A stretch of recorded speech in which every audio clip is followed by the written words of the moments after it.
Hello students, welcome to our YouTube channel AKMT course. आज हम class 10th का chapter 6 triangles का theorem 6.4 को पढ़ने वाले हैं। आइए इसको पढ़ते हैं। जो थ्योरम 6.4 है वो है, if in two triangles sides of one triangle are proportional to the sides of the other triangle then their corresponding angles are equal, hence two triangles are similar। ठीक है ना। देखिए दो ट्रायंगल दिया हुआ है, ठीक है ना। पहला ट्रायंगल ये है, दूसरा ये है, ठीक है ना। और पहले वाले ट्रायंगल का जो साइड्स है, ठीक है ना, जैसे AB फिर AC फिर BC, ठीक है ना, ये प्रोपोर्शनल है दूसरे वाले ट्रायंगल के साइड से, ठीक है ना।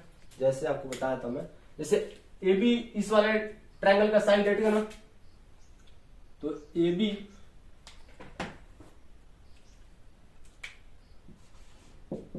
अपॉन में ये वाला साइड क्या है, DE,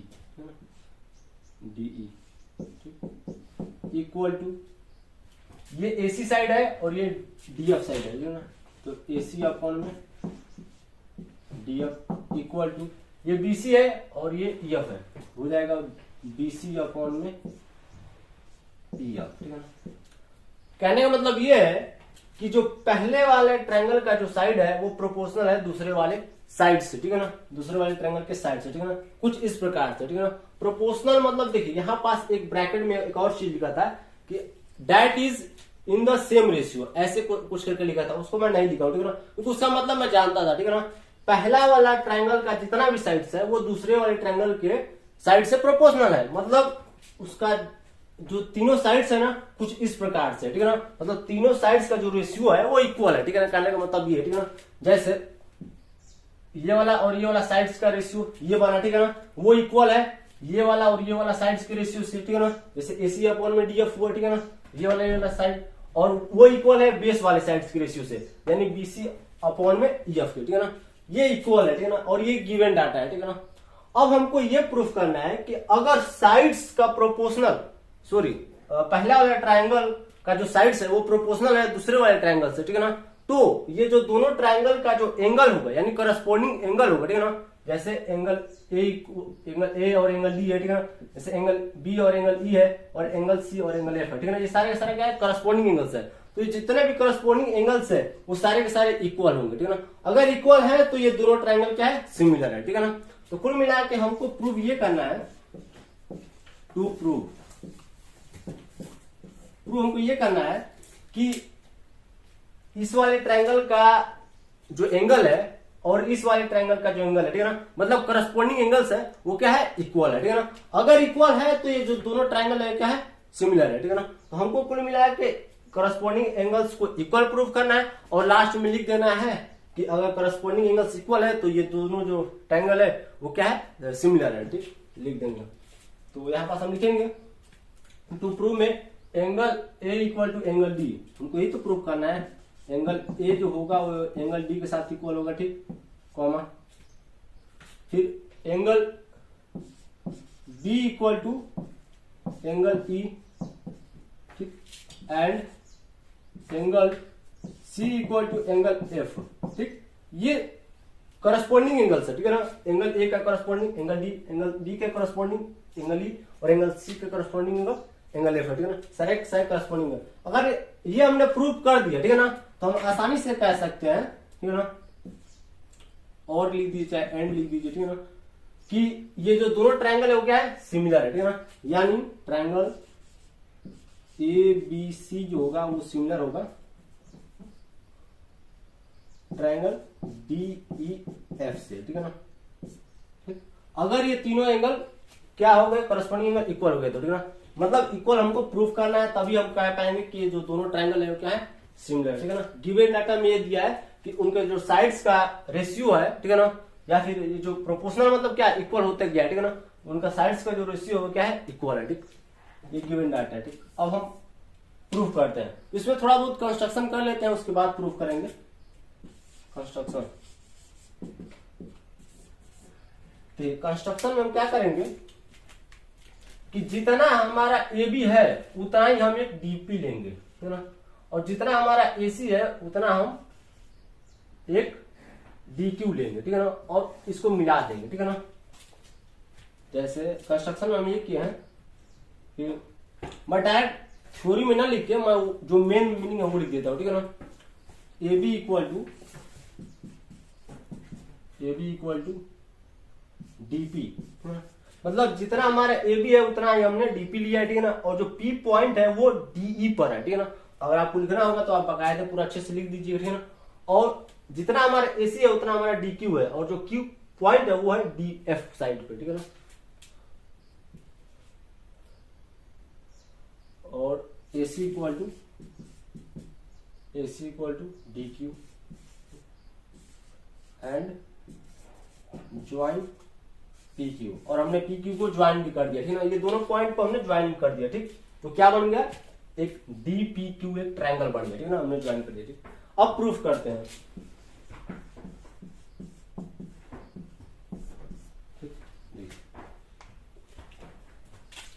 गिवन डाटा में क्या दिया, ये चीज दिया, ठीक है ना। तो इसको पहले लेते हैं, ए बी अपॉन में DE equal to A C upon में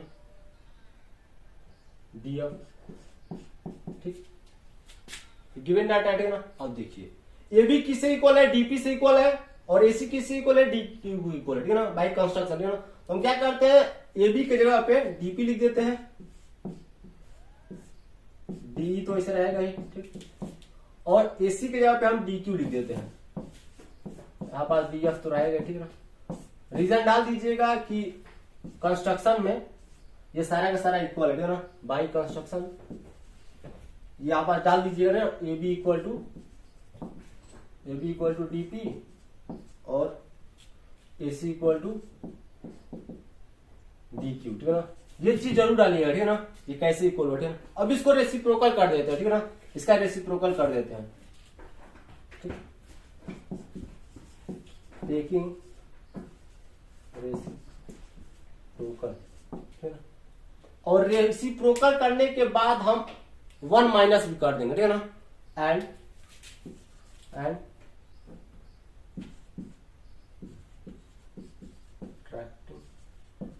1 ऑन बोथ साइड्स, ठीक है। देखिए पहले रेसिप्रोकल करेंगे, उसके बाद 1 माइनस कर देंगे, ठीक है ना। इसका रेसिप्रोकल क्या हो जाएगा, डीई अपॉन में डीपी माइनस 1 इक्वल टू, इसका हो जाएगा डीएफ अपॉन में डी क्यू माइनस 1। एलसीएम लेंगे, डीपी आएगा DE minus DP equal to, इसका एलसीएम डी क्यू आएगा डीएफ माइनस डी क्यू। अब देखिए डीई में डीपी को माइनस कीजिए, ये पूरा का पूरा क्या है, डीई है, और डीपी को माइनस कीजिए तो क्या बचेगा आपका, पीई बचेगा। ध्यान से देखिए, डीई में ये पूरा का पूरा ये जो साइड हो क्या है, डी है, और पूरे वाले साइड में से अगर आप बस इतना जो साइड बचा है डीपी उसको माइनस करें तो क्या बचेगा, पीई बचेगा। यहाँ पास आप लिख देंगे पीई अपॉन में डीपी इक्वल टू, अब वैसे ही पूरा का पूरा क्या है, डीएफ है, और पूरे का पूरे डीएफ में आप डीक्यू को माइनस करेंगे तो क्या बचेगा, क्यूएफ बचेगा, ठीक है ना। क्यूएफ अपॉन में डीक्यू, ठीक है ना। अब इसका रेसिप्रोकल कर देते हैं, लेकिन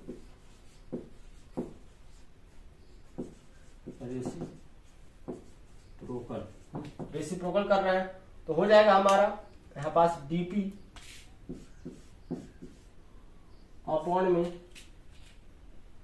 PE equal to D Q upon में क्यू एफ, डीपी अपॉन में पीई डी क्यू अपॉन में क्यू एफ, ठीक है। अब देखिए थोड़ा थ्योरम 6.2 को रिवाइज कीजिए, यानी कन्वर्ट्स ऑफ बीपीटी यानी बेसिक प्रोपोर्शनलिटी थ्योरम, या फिर कन्वर्ट्स ऑफ थेल्स थ्योरम, ठीक है ना। कन्वर्ट्स ऑफ थेल्स थ्योरम ये कहता था कि अगर कोई ट्रायंगल का दो साइड्स का रेशियो अगर इक्वल है या फिर सेम है, तो जो ट्रायंगल का ये जो लाइन है ना, ये जो लाइन है पी क्यू, वो तीसरे वाले साइड से क्या होगी, पैरेलल होगी, ठीक है ना। यानी कुल मिलाकर कहने का मतलब ये है ये जो पी क्यू है, ठीक है ना, जिसकी वजह से यहां पास क्या बना, इस साइड्स का रेशियो बना, ठीक है ना भाई, पी क्यू लाइन है, ठीक है ना, यहाँ पास पी पॉइंट आया तो डीपी अपॉन में डीई बना, ठीक है ना, यहाँ पास डीपी अपॉन में डीई बना, ठीक है ना, कहीं ना कहीं इस साइड्स का टुकड़ा इस लाइन की वजह से हुआ है, तो जो लाइन होगी ना इस वाले साइड से पैरेलल होगी, ठीक है ना। यहाँ पास हम कह सकते हैं ये जो पी क्यू है then P Q parallel to EF, ठीक।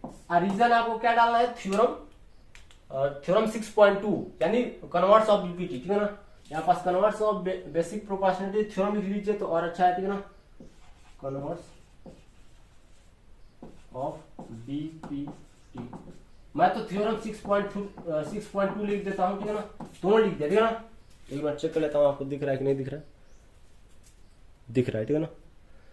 यहाँ पास रीजन आपको डालना पड़ेगा कि ये पैरेलल कैसे हुआ है, ठीक है ना। तो पैरेलल इसलिए हुआ क्योंकि कन्वर्ट्स ऑफ बीपीटी यही कहता है कि अगर कोई ट्रायंगल में और उस ट्रायंगल्स का जो साइड्स का जो रेशियो है और इक्वल है तो ये जो लाइन होगी पैरेलल होगी, ठीक है ना, कन्वर्ट्स ऑफ बीपीटी। अब इसको मैं मिटा देता हूँ स्पेस का, मैं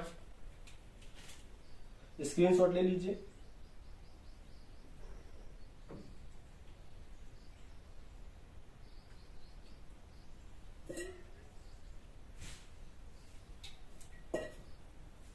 इसको मैं मिटाने वाला हूं, स्क्रीनशॉट ले लीजिए।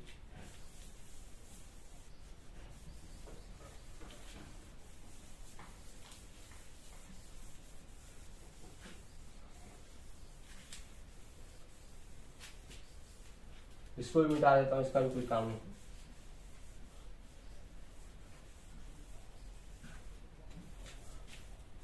अब देखिए ये जो पी क्यू है वो पैरेलल है किससे, ईएफ से पैरेलल है, ठीक है ना। यहां बात देखिए जो पी क्यू है वो ईएफ से पैरेलल है, ठीक। अगर ध्यान से देखा जाए ये पी क्यू ईएफ से तो पैरेलल है, ठीक है ना, here P Q parallel to EF,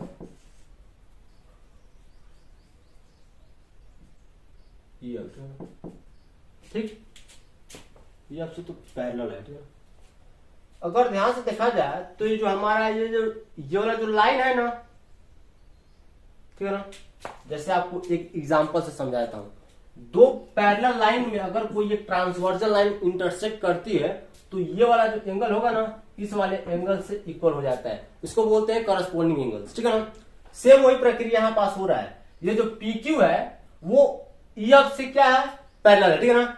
और ये वाला जो लाइन है ना, ये वाला जो लाइन है, ठीक है ना, डीपीई वाला, वो क्या कर रहा है, ट्रांसवर्सल का काम कर रहा है, ठीक है ना, मतलब ट्रांसवर्सल लाइन, ठीक है ना। यहां पर आप देख सकते हैं ये एकदम सेम टू सेम। तो यहां पर जो एंगल बना है ना, ये वाला एंगल और ये वाला एंगल क्या हो जाएगा, इक्वल हो जाएगा, ठीक है ना।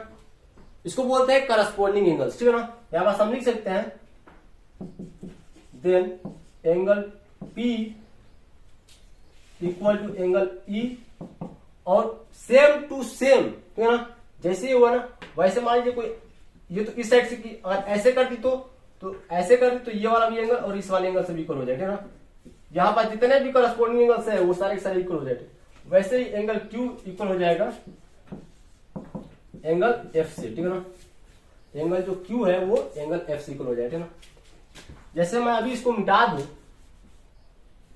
इतने को मिटा देता हूं, ठीक, और यहां पास मैं लिख देता हूं P और यहां पास E, तो एंगल P जो है वो क्यू से तो इक्वल, एंगल P जो है वो एंगल E से तो इक्वल हो जाएगा ना, ठीक है ना। और ऐसे खींच दूं, यहाँ पास Q नाम दे दिया तो ये वाला जो एंगल होगा इस वाले एंगल से इक्वल हो जाएगा, ये वाला एंगल इस वाले एंगल से इक्वल हो जाएगा, मतलब इक्वल हो गया, ठीक है। अब देखिए इसको मिटा देता हूं, ठीक है ना।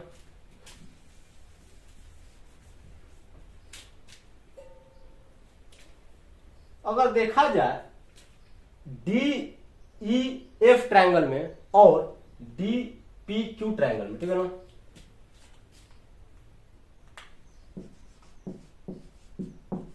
इन ट्रायंगल बड़ा वाला और छोटा वाला, पहले छोटे वाले को लिख देता हूं फिर बड़े वाले को, ठीक है ना। D P Q and triangle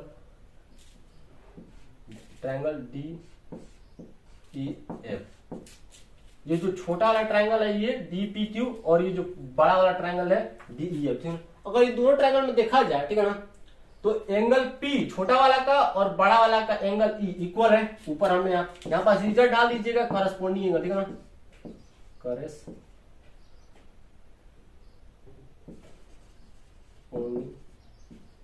angles, ठीक है, बकायदा रीजन डाल दीजिए, ठीक है। यहाँ पास ये क्या ट्रांसवर्जल लाइन में काम कर रहा है, इसलिए करस्पॉन्डिंग एंगल्स है, इसलिए इक्वल हो, ठीक है। अगर इन दोनों ट्रायंगल में देखा जाए तो छोटा वाला ट्रायंगल का जो एंगल पी है वो इक्वल है बड़े वाले ट्रायंगल के एंगल ई के साथ, ठीक। वहीं पास ये जो छोटा वाला ट्रायंगल का एंगल जो क्यू है, यहाँ पास मैं लिख दिया हूं ना, वही चीज मैं लिख रहा हूँ, यहाँ पास लिखा हूं ना, वहीं पास यहाँ पास लिख रहा हूँ, ठीक है ना। ऊपर तो हमने प्रूव कर दिया ना इक्वल है, ठीक है ना। ये वाला जो एंगल है एंगल एफ के साथ इक्वल है, एंगल क्यू जो है एंगल एफ के साथ इक्वल है, ठीक है ना। यहाँ पास मैं छोटा छोटा लिख रहा हूँ क्योंकि यहाँ पास ऑलरेडी मैं लिख चुका हूँ। और बड़े वाले ट्रायंगल में और छोटे वाले ट्रायंगल में जो एंगल डी है वो क्या है, कॉमन है, ठीक है ना। Angle D equal to angle D क्या है, कॉमन है, ठीक है ना। यहाँ पास रीजन डाल दीजिएगा क्या, कॉमन, ठीक। मैं नहीं डाल रहा हूँ स्पेस कॉमन, ठीक है ना, कॉमन है। तो अगर ध्यान से देखा जाए तो ये वाला ट्रायंगल और ये वाला ट्रायंगल यानी छोटा वाला ट्रायंगल और बड़ा वाला ट्रायंगल का जो तीनों एंगल है क्या है, इक्वल है, ठीक है ना। तो हम यहाँ पास कह सकते हैं by angle angle angle similarity criteria, ठीक है ना, सिमिलैरिटी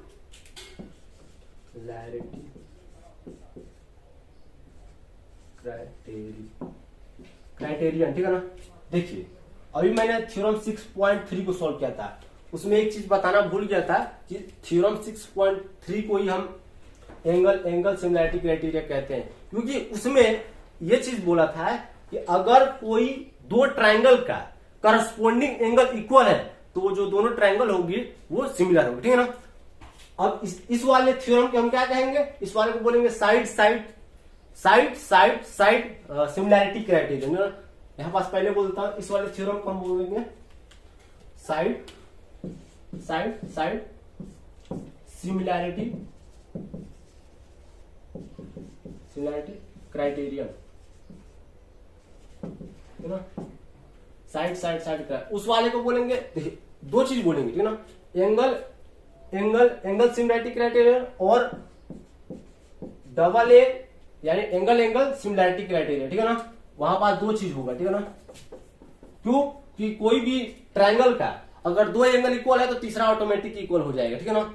अब ये नहीं बताऊंगा कैसे होगा, बता देता हूं। देखिए दो एंगल इक्वल है, ठीक है ना, जाहिर सी बात है ट्रायंगल का जो सम होता है 180 डिग्री होता है, दो एंगल का सम माइनस करेंगे 180 में तो जितना आएगा फिर अगले वाले का भी उतना ही आएगा, ठीक है ना, क्योंकि दो एंगल का सम माइनस करेंगे 180 से, मतलब 180 माइनस दो एंगल का सम, तो तीसरा एंगल ऑटोमेटिक निकल जाएगा और इधर वाले का तीसरा उधर वाले तीसरा इक्वल हो जाएगा, ठीक है ना। इसको एंगल एंगल सिमिलैरिटी क्राइटेरियन भी कहते हैं, ठीक है। तो यहाँ पास तीनों एंगल इक्वल है तो by angle angle similarity criterion से ये जो दोनों ट्रायंगल है, ट्रायंगल डी पी क्यू वो सिमिलर हो जाएगा ट्रायंगल डी ई एफ से, ठीक है ना। यानी ये जो छोटा वाला ट्रायंगल है वो बड़े वाले ट्रायंगल से सिमिलर हो जाएगा, ठीक है ना, देख सकते हैं। अब देखिए यहाँ पास जो ट्रायंगल डीपीक्यू है यानी ये जो छोटा वाला ट्रायंगल है वो सिमिलर हो गया बड़े वाले ट्रायंगल से यानी डीईएफ ट्रायंगल से, ठीक, सिमिलर हो गया। सिमिलर होने के बाद हम ये कह सकते हैं कि ये छोटा वाला ट्रायंगल का जो साइड्स का रेशियो है बड़े वाले ट्रायंगल के साइड्स के रेशियो के साथ इक्वल होगा, ठीक है ना। यानी देखिए जैसे मैं यहाँ पास लिख के आपको दिखा देता हूँ, ये छोटा वाला ट्रायंगल का साइड क्या है, डीपी है, ठीक है ना, ठीक है। और ये बड़ा वाला ट्रायंगल का साइड क्या है, डीई है, तो डीपी अपॉन में आप डीई इक्वल टू, फिर ये छोटा क्या है डीक्यू है और बड़ा डीएफ है, डीक्यू अपॉन में DF equal to PQ upon में ईएफ लिख सकते हैं, ठीक है ना, पीक्यू अपॉन में ईएफ लिख सकते हैं। देखिए जब दो फिगर, ठीक है ना, या फिर दो ट्रायंगल सिमिलर हो जाते हैं तो उन दोनों ट्रायंगल का जो साइड्स का रेशियो होता है ना वो क्या होता है, इक्वल होता है, ठीक है ना। साइड्स का रेशियो यानी छोटे वाले ट्रायंगल का साइड डीपी का रेशियो मतलब डीपी अपॉन में D equal to DQ upon में DF equal to PQ upon में ईएफ, ठीक है ना। अब देखिए, इस वाले को इक्वेशन 2 नाम दे दीजिए और इस वाले को इक्वेशन 1, ये जो गिवन डाटा में था, ठीक है ना। अब यहां पास मैं मिटाने जा रहा हूं, ठीक है ना। स्क्रीनशॉट नहीं लिए है तो ले लीजिए, ठीक है ना।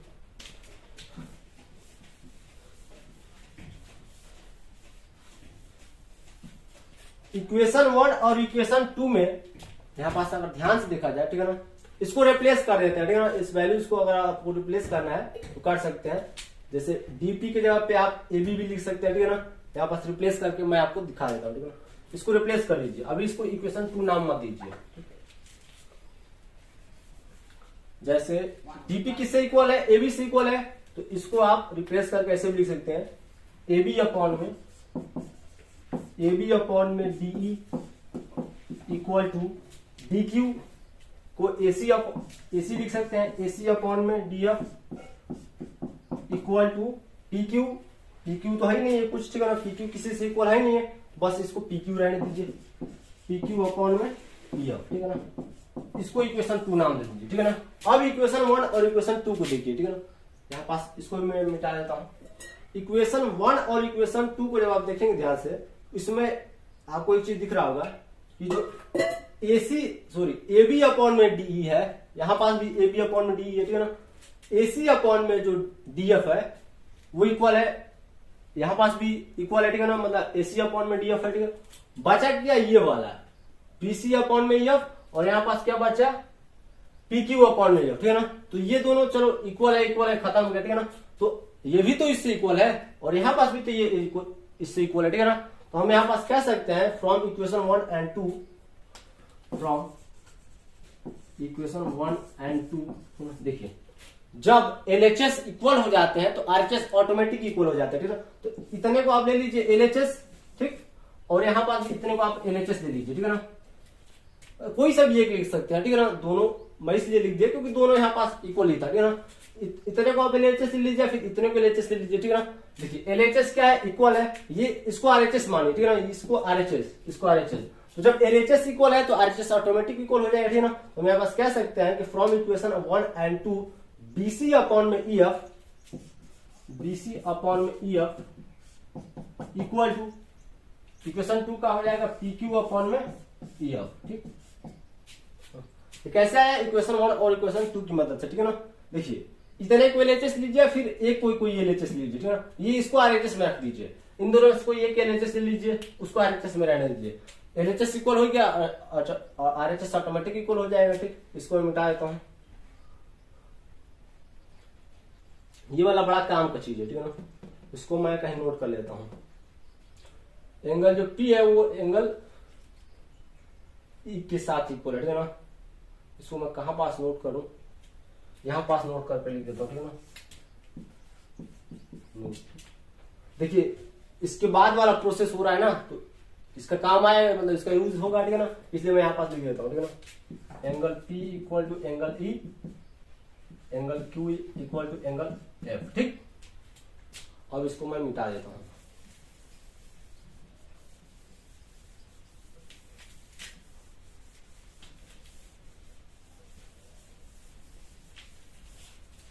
अब देखिए इक्वेशन 1 और इक्वेशन 2 से हमको ये मिला है कि बीसी अपॉन में जो ईएफ है वो इक्वल है पीक्यू अपॉन में ईएफ से, ठीक। ईएफ खत्म, बचा क्या बीसी अपॉन में 1 होगा तो 1 नहीं लिखते, ठीक है ना। ईएफ खत्म हो गया, यहां पर हो जाएगा पीक्यू, ठीक है ना। यानी ये वाला जो बीसी है, बीसी जो साइड है वो ये पीक्यू साइड से क्या है, इक्वल है, ठीक है ना। बीसी और पीक्यू क्या है, इक्वल है, ठीक है ना। अब देखते हैं ये वाला ट्रायंगल और ये वाला ट्रायंगल, ठीक है ना। In triangle A B C and triangle D P Q, ठीक है ना। ये वाला ट्रायंगल और ये वाला ट्रायंगल को देखते हैं, ठीक है ना। इन दोनों ट्रायंगल में हम एक चीज देख रहे हैं, क्या चीज, कि इस दोनों ट्रायंगल का जो तीनों साइड्स का जो वैल्यू है, यानी तीनों साइड्स मतलब इक्वल है, ठीक है ना। जैसे इस वाले ट्रायंगल का ए बी इक्वल है इस वाले ट्रायंगल के डीपी के साथ, ठीक है ना। कंस्ट्रक्शन में यही चीज हमने किया है, इस वाले ट्रायंगल का ए सी इक्वल है डी क्यू के साथ, और अभी हमने बेस को इक्वल किया है, यानी BC equal to PQ and BC equal to PQ। आप रीजन लिख दीजिएगा, ये दोनों का बाई कंस्ट्रक्शन, ये हमने इसको लिख दीजिएगा एबव प्रूव्ड, ठीक है ना। तो यहाँ पर देख रहे हैं दोनों ट्रायंगल का जो तीनों साइड है वो इक्वल है, तो यहाँ पर हम लिख सकते हैं by side side side congruency rule, ठीक है ना, कॉन्ग्रुएंसी रूल ठीक के तहत ये जो दोनों ट्रायंगल है ये क्या हो गए, कॉन्ग्रुएंट हो गए, ठीक है ना। ABC triangle congruent to triangle DPQ, ठीक है ना। दोनों ट्रायंगल क्या हो गए, कॉन्ग्रुएंट हो गए, ठीक। जब दो ट्रायंगल कॉन्ग्रुएंट हो गए हैं तो उन दोनों ट्रायंगल का जो करस्पॉन्डिंग एंगल वो भी इक्वल हो जाएगा, ठीक है ना। कैसे, सिंप्लिसिटी से। तो इसका करस्पॉन्डिंग एंगल क्या है, angle D, angle A equal to angle D, ठीक। Angle B equal to angle P, angle P, angle C equal to angle Q। Reason डाल दीजिएगा बाई CPCT, ठीक। चलिए हमको लाना क्या है, angle A equal to angle D, सही है, ठीक है ना। Angle B equal to angle E लाना है, ठीक है ना। ला देते हैं, इसको मैं मिटा देता हूं।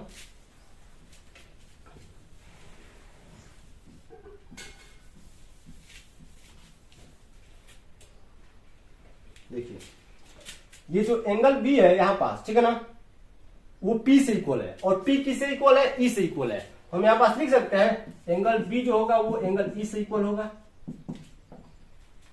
एंगल B तो P से इक्वल है, P वाला किससे इक्वल है, E से इक्वल है। रीजन में डाल दीजिए क्योंकि एंगल जो P है वो इक्वल है एंगल E से। जब ये वाला एंगल E से इक्वल है तो ये दोनों भी इक्वल हो जाएगा। यहाँ पास एंगल जो C है वो किससे इक्वल है, एंगल Q से, और Q वाला एंगल किससे इक्वल है, F से, तो angle C equal to angle F। यहाँ पास रीजन डाल दीजिएगा angle Q equal to angle F, ठीक। और ये तीनों चीज आना भी था, इसको एक बार और लिख देता हूं, angle A equal to angle D। यहाँ बात देख लीजिए, हाँ सही है। अब देखिए तीनों एंगल क्या हो गए, इक्वल हो गए, ठीक ना। तो by angle angle angle similarity criteria के तहत ये जो दोनों ट्रायंगल है वो क्या हो गए, सिमिलर हो गए, ठीक है ना। अब और लिखना पड़ेगा एक लाइन, क्या चीज, इसके बाद लिखिएगा, ठीक है ना। By angle angle angle similarity criterion के तहत ये जो दोनों ट्रायंगल है, यानी ये चीज triangle ABC similar to triangle, जो वाला जो ABC ट्रायंगल है वो सिमिलर हो जाएगा ट्रायंगल DEF, ठीक है ना, सिमिलर हो गया। और ये जो पूरा थ्योरम 6.4 है इसको हम बोलते हैं side side side similarity criteria. क्यों साइड साइड सिमिलैरिटी क्राइटेरिया, क्योंकि जो गिवन डाटा दिया है ना, गिवन डाटा के अनुसार ही हम डिसाइड करते हैं कि उस क्राइटेरिया का नाम क्या होगा। जैसे थ्योरम 6.3 में एक चीज मैं कहना भूल गया था, उसमें तीनों एंगल क्या था, इक्वल था, ठीक है ना। तीनों करस्पॉन्डिंग एंगल्स इक्वल थे, ठीक है ना। मतलब एंगल ए का वैल्यू क्या होगा, एंगल डी होगा, ठीक है ना। उसमें करस्पॉन्डिंग एंगल्स इक्वल थे तो उसको बोलेंगे angle angle angle similarity criteria. इसमें साइड्स का रेशियो इक्वल है, इसलिए side side side similarity criteria, ठीक है ना। यहाँ पर जैसे तीनों एंगल इक्वल है तो side angle angle similarity criteria के तहत ये जो दोनों ट्रायंगल है वो सिमिलर हो गए, और यहाँ पास यही है, इस वाले को बोलेंगे साइड साइड सिमिलैरिटी क्राइटेरिया, ठीक। तो स्क्रीनशॉट लेना चाहें ले सकते हैं।